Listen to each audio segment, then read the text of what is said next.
el sistema ASFA, tal y como me han podido confirmar algunas fuentes en Adif, porque quede dicho de antemano que no soy ningún experto, ningún ingeniero, soy periodista y simplemente me he dedicado durante estos días a estudiar en profundidad este asunto.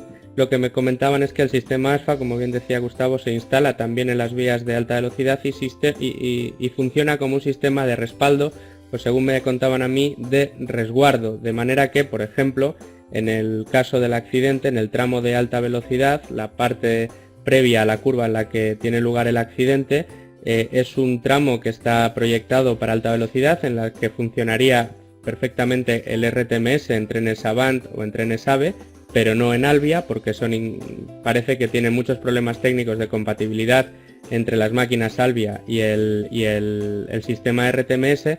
Entonces lo que hacen es anular desde la cabina el sistema RTMS y pasan al sistema de resguardo. Es un protocolo que, según me comentan, es absolutamente reglado y legal, y lo que hacen es simplemente pasan al sistema ASFA, que es ese sistema, como bien decía Gustavo, de resguardo o de respaldo para estas vías en las que, cuando tiene que circular un tren polivalente como el Alvia y no se entiende bien con el RTMS, siempre quedan las balizas ASFA para poder cumplir esa función de información dentro de la cabina.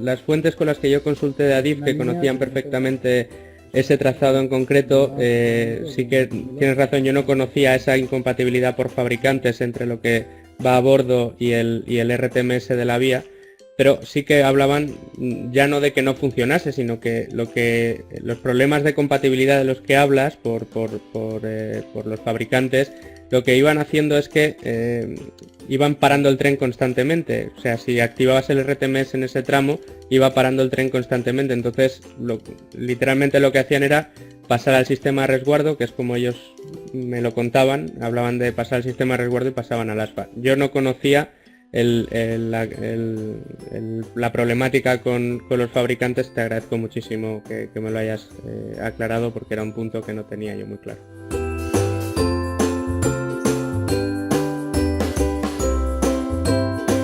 Lo que me comentaban estas fuentes es que hay varios niveles de balizas RTMS o de sistema RTMS, y uno de esos niveles, que creo que es el 2 si no me equivoco, sí que permitiría esa automatización completa. De hecho, creo que ya hay en España trazados que emplean el RTMS2, que puede ser creo que era el Madrid-Barcelona, me dijeron, incluso el Madrid-Sevilla, en el que el conductor está prácticamente para darle al botón o al pedal del hombre muerto para que el tren sepa que hay alguien vivo ahí por si acaso, pero que la información y el automatismo es prácticamente completo a lo largo de todo el recorrido. Simplemente el maquinista está ahí por si sucede algún fallo, el poder estar ahí y tomar los mandos en un momento determinado, pero sí que me han hablado de que esa automatización completa existe, y casi que el camino que lleva la tecnología es ir a poder implementar estos sistemas que, se entiende, son más seguros en la mayor parte de la red ferroviaria que se pueda. Ahora mismo, pues en los tramos de alta velocidad que se están inaugurando. Corregidme si me equivoco, porque esto es lo que me comentaron a mí.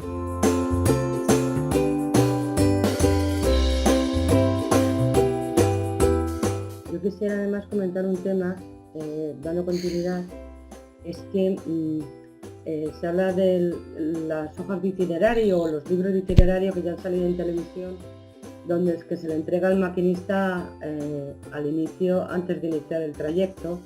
Son unas hojas de itinerario en el que le aparecen el trazado por los kilómetros, dependiendo del tipo de tren, le aparecen los tramos en los que tiene que reducir la velocidad por kilometraje, ¿no?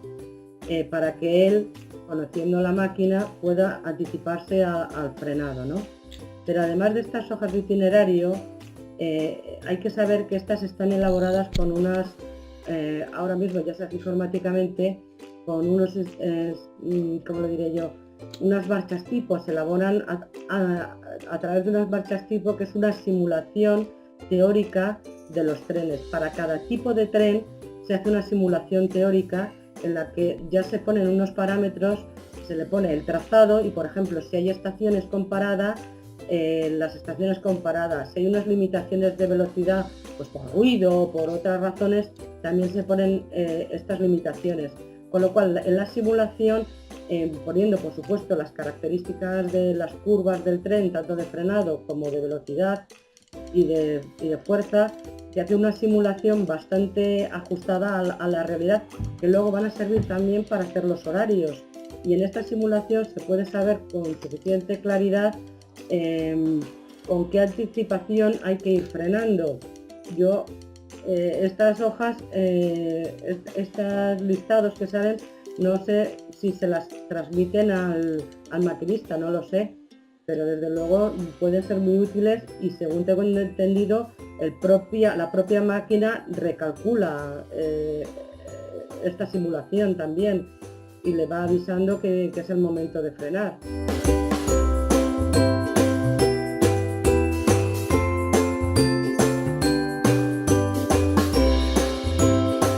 Hablando con maquinistas, en este caso de mercancías, ellos me comentaban que cuando, mediante el sistema ASFA, cuando ellos pasan por zonas debido a las características de la carga que llevan, que son pues tramos de 30 km por hora, y pasan a 35 o 36 km por hora, el sistema de seguridad ASFA les para el tren. Es lo que ellos me comentaban a mí, que ellos no pueden sobrepasar la velocidad establecida en alguno de los tramos, porque el propio sistema actuaría y les podría frenar el tren de forma automática. No digo frenar la velocidad hasta adaptarla a la que tienen, sino que los frenos actúan y paran el tren. Esto según me comentaban en el sistema ASFA. Luego, lo que pude comprobar es que en la curva en cuestión, en el día del accidente, el sistema ASFA estaba, no sé si configurado es la palabra, o estaba puesto de tal manera que no iban a saltar esos frenos mientras la señal luminosa que tuvieran delante estuviera en verde. Solo saltarían en casos, según me dijeron, y si no recuerdo mal, en amarillo intermitente o en rojo, pero la señal del semáforo estaba en verde. En este caso, mi pregunta sería ¿por qué en un tramo como este el sistema ASFA no estaba configurado de tal manera que, en caso de exceso de velocidad, como en el caso del maquinista de mercancías con el que yo hablaba, le frenase automáticamente el tren?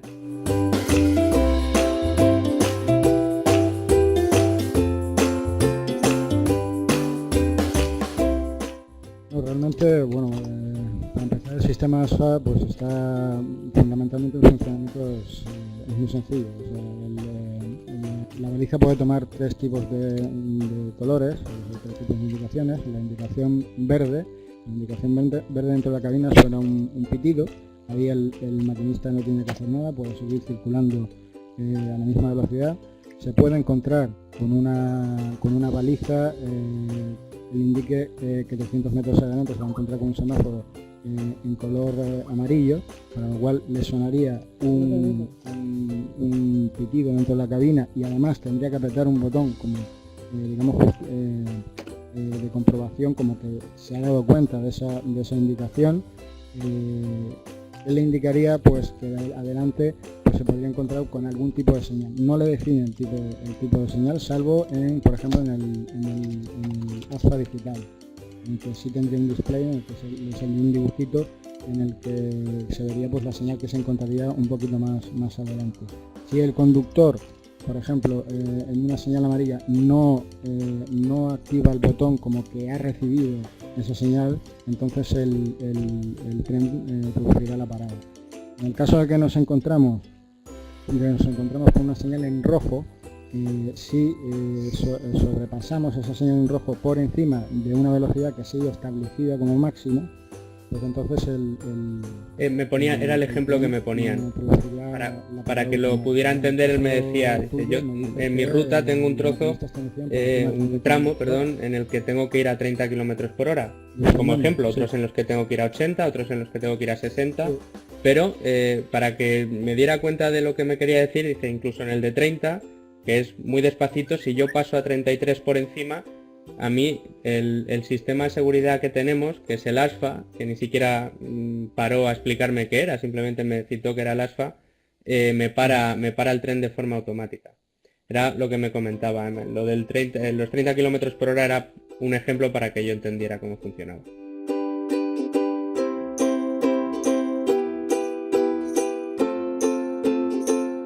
La verdad que Sí, todo parece sí, indicar sí, que una fue señal un visual, despiste del maquinista. a poco que Así, me- si el resultado es que finalmente todo el trazado tenía que ir regulada la velocidad de forma manual, todo estaba en manos del maquinista, y el maquinista, por lo que se ve, no iba bebido, simplemente parece que sí que iba hablando por teléfono con Adif precisamente del recorrido. Y en esto siempre hay una cosa que se comenta, ¿no? El día que tienes un accidente de coche sueles tenerlo en el tramo en el que más conoces y que más veces has pasado, porque al final es en el que más confiado vas, y un momento de despiste yo creo que es algo humano que nos puede pasar a todos. Yo creo que todos, yendo por la autopista o la autovía o una carretera de circunvalación, nos hemos saltado alguna salida. En nuestro caso lo único que nos supone es un problema de tener que volver a retomarla. En este caso son 79 muertos, ¿no?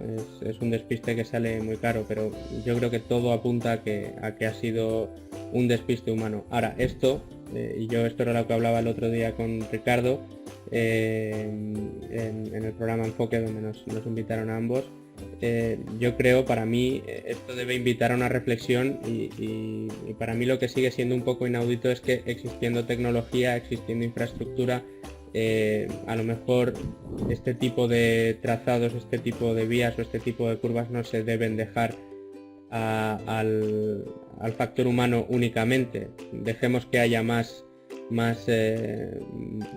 factores que influyan en que haya un fallo. Es decir, pues si hay una suerte de automatismo previo, pues que exista un automatismo previo, y que si el automatismo falla sea el humano el que tiene que actuar. Pero bueno, no sé, son reflexiones que me vienen después de estudiar todo el caso, claro.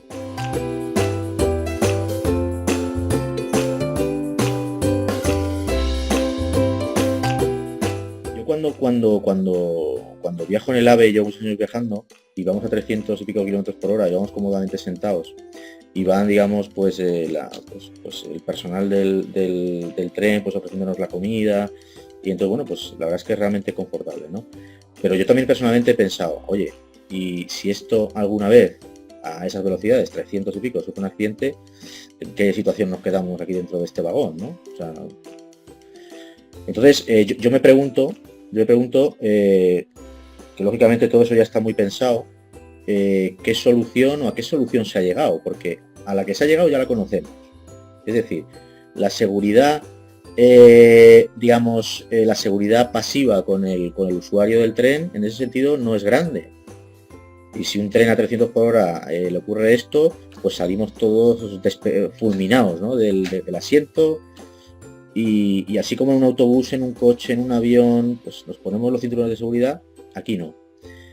¿Eso qué quiere decir? Estamos asumiendo, entiendo yo, que las probabilidades de accidente son muy pequeñas. Es decir, vamos a poner toda la atención y todo el esfuerzo en prevenir un accidente. Porque parece que estamos asumiendo que cuando ese accidente se produzca, los daños van a ser grandes. Y, digamos, la inversión o el coste de minimizar el resultado ya de un accidente, y también el daño que hace sobre el confort y sobre otro tipo de factores, parece que son demasiado grandes como para hacer lo que os estoy comentando, ¿no? Yo creo que ahora ese debate también se debería suscitar. Hombre, yo Lo creo estoy diciendo tan que das sencillo en el como clavo, nos ponemos un cinturón de Ricardo, en seguridad este o no lo caso, ponemos. y personalmente sí que pienso que, bueno, así como en los aviones que van con piloto automático, y según muchas encuestas a lo largo de mucho tiempo era el medio de transporte más seguro, que puede estar compitiendo ahí por ese título con el transporte ferroviario, todos hemos viajado en avión y hemos visto cómo nos ponen la lucecita de que lo lógico, lo normal, lo que deberíamos hacer todos durante todo el trayecto es llevar el cinturón de seguridad abrochado. Muchas veces piensas, ¿y para qué si esto no se mueve, no? Pues porque puede suceder algo, y a lo mejor el tener ese cinturón de seguridad abrochado puede salvarte la vida. En el caso de los trenes, pues sí, yo creo que es una reflexión a la que tendríamos que llegar, y sobre todo era una de las peticiones del colectivo de maquinistas cuando estaba el viernes, si no recuerdo mal. Lo que decían, lo que pedían era, por favor, analicemos esto de la manera más positiva posible, simplemente para encontrar el modo de que no vuelva a suceder y de buscar, como bien dice Ricardo, alternativas para implementar la seguridad en los trenes. Yo no sé si un cinturón de seguridad a 300 km por hora en un choque frontal nos serviría de algo, pero en un choque que no fuera frontal como este, a lo mejor sí que hubiera salvado alguna vida que otra.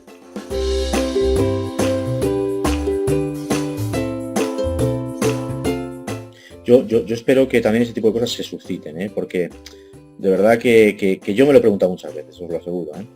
Es decir, un coche, ¿por qué compramos un coche, digamos, ya la mínima expresión de coche, el utilitario más barato, y ya llevan sus airbags? ¿Por qué? Pues porque asumimos que es bastante probable que nos demos un choque, ¿verdad? Entonces queremos protegernos de ese choque. Pero bueno, pues estamos viendo también que, aun siendo un medio de transporte tan seguro, eso ocurre. Y creo que hay que calibrar ese tipo de gasto, de inversión, y empezar a ver cosas en relación a ese tipo, ¿no? Porque eso no lo vemos en los manuales, no lo vemos en los proyectos, no lo vemos en... No, eso por el momento no existe. De hecho, cuando he lanzado la pregunta, es decir, porque aquí todo el mundo está participando, ¿no? Y cuando he lanzado la pregunta, pues ha habido una gran división. En otras preguntas no ha habido tanta división, pero no es así. Es decir, hay prácticamente un 50% de los participantes que están hoy aquí que piensan que sí tienen que disponerse esas medidas de seguridad para el pasajero. Hay otro 50 que ha considerado por el momento que no. Yo creo que no es fácil tampoco el debate.